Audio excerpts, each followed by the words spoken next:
Oh, g'day. How are you? Yes, merchandise available from my store right now online. Links up here. Like my cap. How's my father's? Yeah. It's a bit crushed and crumbled. It's sort of, I don't know if it's supposed to look like that. I think I look a bit like a mad old English professor. Yes. Dr. Harry. Yes, Professor Harry. Goodness me. But no, that's that cap that he wore in the South African Navy. And, yeah. So that's the cap that he wore, well, afterwards. I don't think he was in the Navy at 11. But that is where he saw the war spike. And yes, I'm working on it. I haven't got the video finished yet. I'm still working on it. I've done a lot of things to it. And I'll talk about that in this video because it's coming along nicely. It's really coming along nicely and I'm thoroughly enjoying it. And that's the reason for this video. I thoroughly enjoy Airfix kits. Okay? Love them. Always have. They're the first kits I've built and they're still the kits that I prefer to build now. Okay? But the thing is, I also like apples. And other people like tangerines. I don't like tangerines that much. I like apples. Well, you know, that shouldn't be a problem. But the tangerine people say they don't like apples. Well, that's okay. I don't mind. I say, well, you know, why don't you like apples? Have you tried the latest apples? They're a lot better than they used to be. They say, no, we don't like apples. Fine. I don't mind. If you don't like my apples, that's great. I don't like your tangerines. But no, the tangerine people, yes, the tangerine fanboys scream and shout and tell you why you should be eating tangerines and apples are no good. And they go off their collective tits about it. And I get abuse and everything under the sun, stuff I can't even repeat here, because they go berserk over tangerines. I mean, I don't care if you don't like my apples, right? And of course, apples are Airfix, tangerines, Tamiya. Yeah. But we're not going to go too much into this video. I just think it's absurd that someone should be upset that, you know, you don't like the kind of product they use. Well, who cares? We don't all use the same stuff. We don't all do the same stuff. It doesn't matter. It's a hobby. We should all be just enjoying it and respect each other's point of view, right? I like Airfix. I've loved Airfix since the moment I built my first Spitfire back in the mid-60s. So this video is going to be called Let's All Use Gentle Humour. You got it? Yeah. Let's just have a laugh. Let's just enjoy the hobby, and there's no need for abuse. And there's no need to get upset if somebody doesn't like your brand or model. It really doesn't matter. You know, it's not important. You're going to die soon. And if that's all you've got to worry about, that's very sad. Very sad indeed. Why do I love Airfix? Roll the music.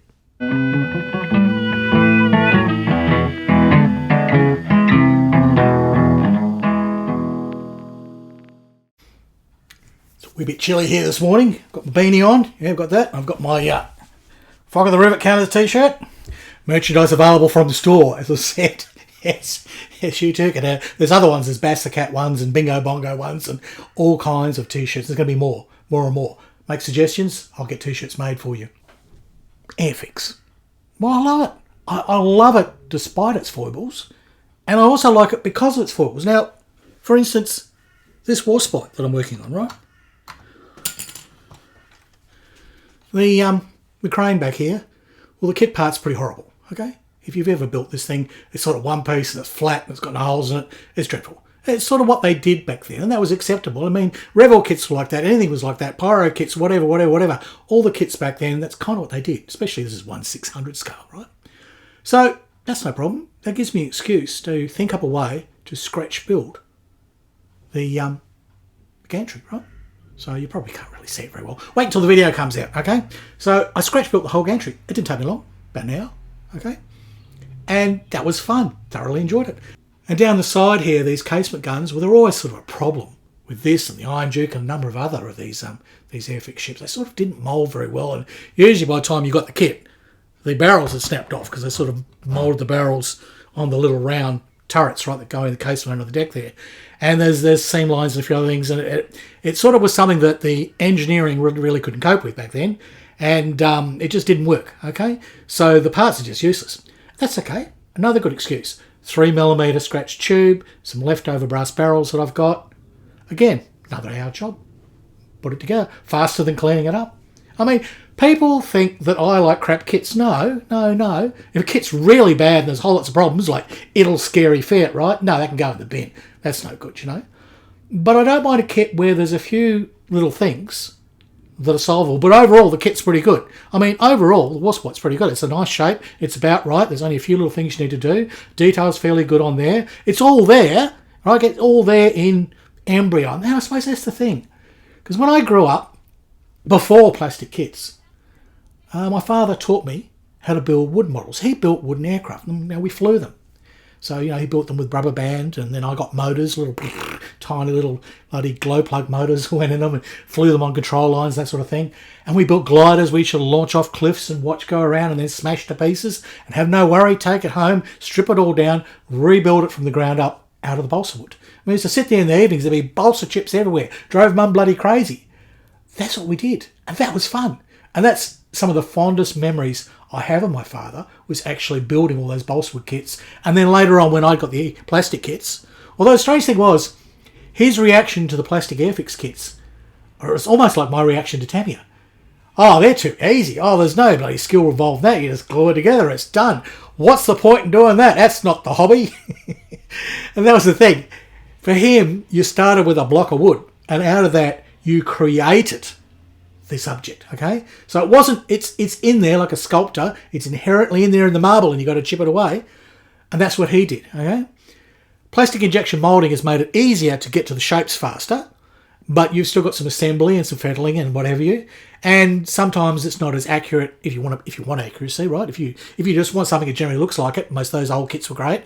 But if you want a bit of accuracy, then you take it a bit further and you add some aftermarket and scratch build, that sort of thing.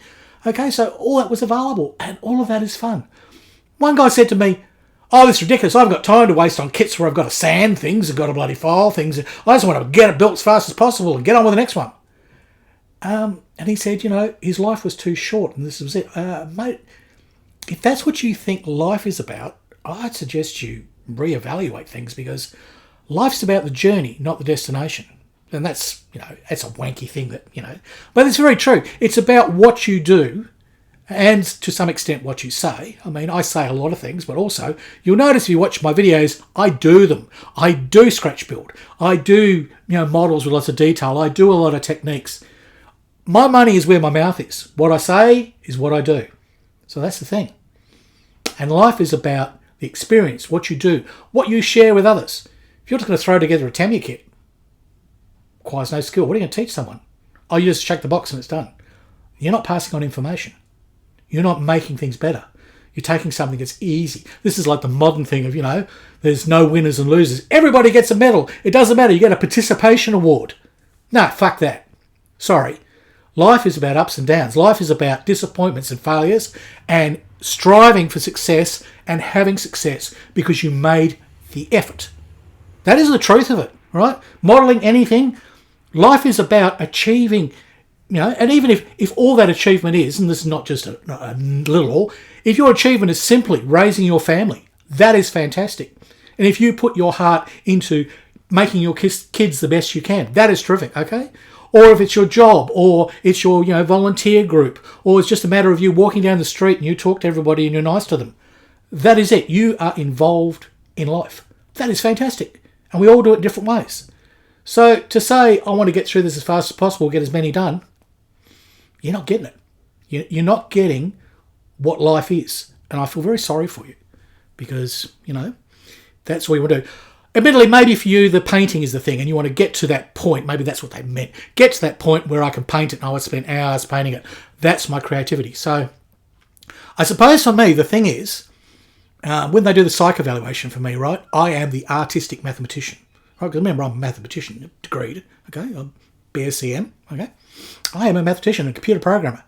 I understand numbers. I live and breathe numbers, okay? When I do my modelling, it is probably that way. I mean, when I drew, and I used to do lots of drawing and enter cartoon competitions, all kind of things, and I would win. And what my subjects were, they were line drawings. Everything was precise. Everything was accurate. I'm not really an organic kind of painter. I don't, basically, put a whole lot of paint up my ass and then spray it all over a bloody canvas and say, look at that, look what I made. Right? No. It's all precise. It's all studied. It's all, I did technical drawing and got A+ all the way through. That's all perspective drawings of things, right? Doing those sort of, all that artistic rendition.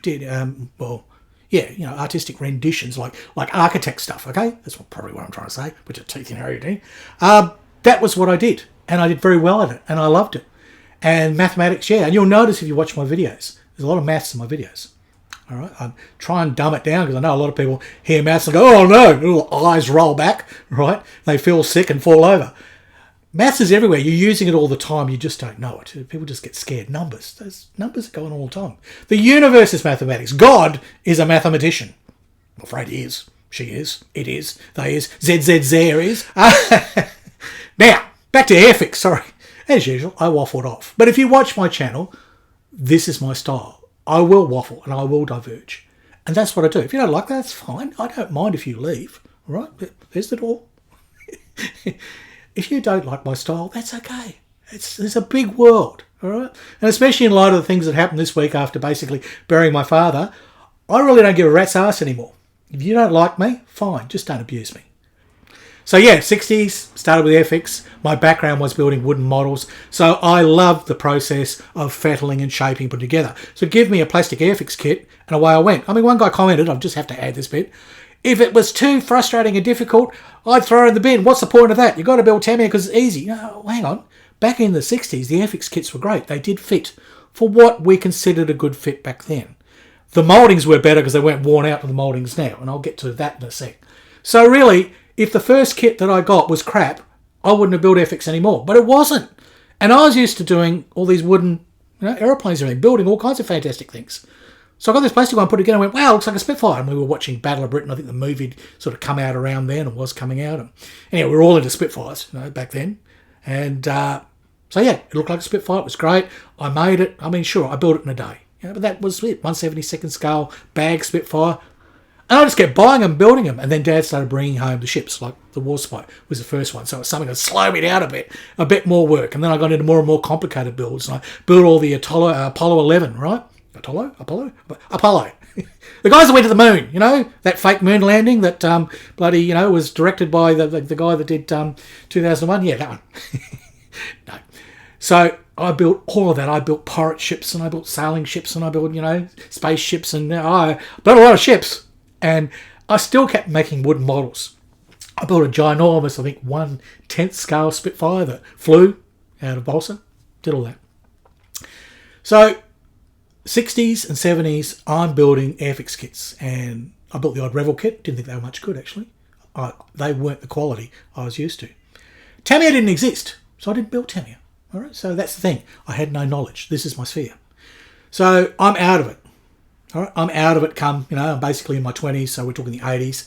I'm out of it. I'm married, kids, job, career, all that sort of stuff, all that misery. No, kids are great. Kids are great. Jobs are great. Wives are good to start with. Sort of like fish. A couple of days old, they start to smell. No. Look, anybody out there who's kept their marriage going and is still married and happy, look, I admire you. That is fantastic. I can't do it. The kind of personality I have, I'm full on. And it would take a very special person to be able to cope with me, as you can well imagine. So, 3 wives later and about 1 million girlfriends. Well, only 500,000. That's it. Now, I just don't worry. I've got a cat. She runs my life. So, I'm out of it and Airfix is forgotten. In this time, and I think it's all my fault because I stopped building Airfix. So, I left Airfix and then Airfix went to shit. I'm not kidding. I know it did. All right. Airfix got bought by the Americans because Airfix, things were changing. The baby boomer generation that I was were building models. They all started going to work and having families, so we stopped buying kits. Okay, most of us got on with life, and so basically sales were down, all the rest of it, and the generation that was coming through wasn't that interested. They were getting more into technology. Okay, but there was a group that did build models then, and a manufacturer came in called Tangerine. You know what I'm talking about. And they built fantastic kits, all right? Never said otherwise. And their kits were really good, and that's what they grew up with, and that was that. That was 70s, that's 80s and 90s, right?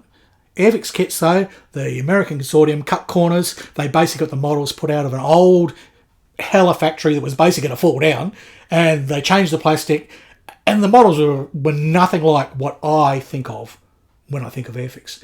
The plastic was horrible. The moulding was flashy and the massive seam lines, and they were reboxing some crap old pyro kits and whatever else they could get their hands on, right? And even some bad old Hella kits were getting reboxed and squirted out as Airfix kits. There's a whole dark avenue of, kits we want to keep in the closet because they were bad. I didn't experience it. I wasn't modelling. I came back in the 21st century. Airfix had changed. I bought, what did I buy? I bought the Skyhawk, that's right. Bought the Skyhawk. I went, wow! Gee, Airfix is different. Plastic's a bit soft, but there's a lot more detail. Panel lines have suddenly got finer. This is the thing, Airfix panel lines, a lot of people whinge and bitch about them, right there. They were designed so that you could hand brush thick acrylic paint, which is what you had then, or thick Humbrol bloody enamel. You could hand slop your paint on the thing, which would fill up any fine lines, right? But they were designed thick so that even after you'd slapped all that bloody paint on, they still had panel lines. That was what they were designed for. Airfix kits were built for kids, were designed for kids. That's the thing.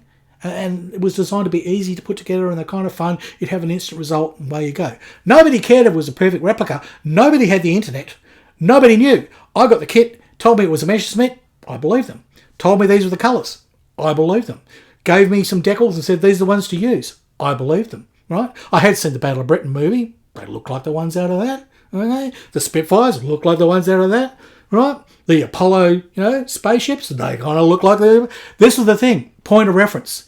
Now you got tons of information. So yeah, you can pick kits to pieces now because you can get on there, get a reference photo of obscure bloody publication, a magazine from a million years ago and a photo from the war or whatever, and that wasn't available to a young teenager sitting in Perth, Western Australia.